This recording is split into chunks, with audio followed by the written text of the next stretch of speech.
Yon. So, yo, what's up mga kapakpak? Magandang umaga sa inyo. Yuri Chris Love TV mga kapakpak ng Puerto Princesa City, Palawan. So, for today's video nga mga kapakpak is, yun na nga, ang buong akala nga natin mga kapakpak is makakapagtos na tayo ng mga ibon natin. Pero, grabe, biglang sumama na naman ang panahon mga kapakpak dito sa Puerto Princesa City. Kung makikita nyo nga mga kapakpak, medyo umaambon na naman. At makulimlim na naman ang paligid mga kapakpak. So, wala na nga tayong ibang choice mga kapakpak kundi follow play lang sila sa ulanan mga kapakpak. Tara, paliparin muna natin sila mga kapakpak bago natin sila pakainin. So tara, samahin nyo ako mga kapakpak. Palbasin natin sila.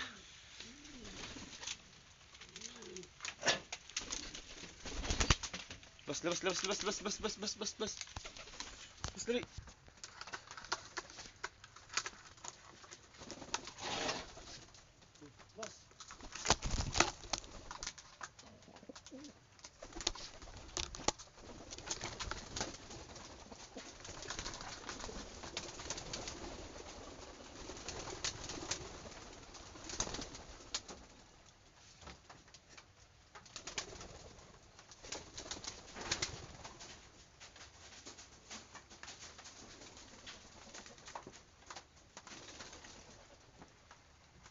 Yun na nga mga kapakpak, so napalabas na nga natin sila. Tara, titignan naman natin sila ngayon.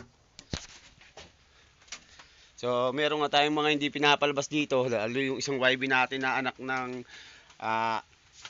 second overall champion natin ng Balabak Race, at saka third overall champion ng Allbird YB, fifth overall champion YB mga kapakpak na si Mr. Humble at si Miss Maganda mga kapakpak. So bumaba na nga sila.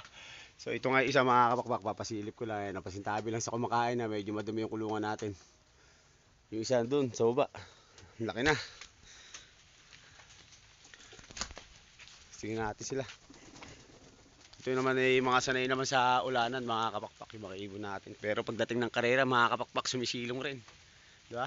Yun ang kagandahan mga kapakpak nung pagbibitaw natin ng ibon.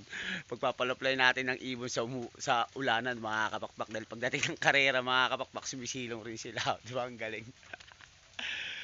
So tara, ito papakita ko sa inyo mga kapakpak. Kaya sila.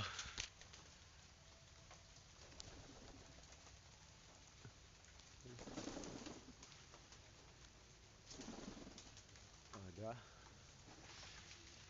Di makita mga kapakpak. So tara na. Mamaya na lang ulit mga kapakpak. Let's go. Yung mga ibon natin mga kapakpak.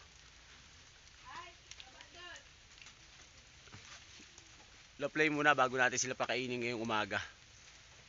Ayun.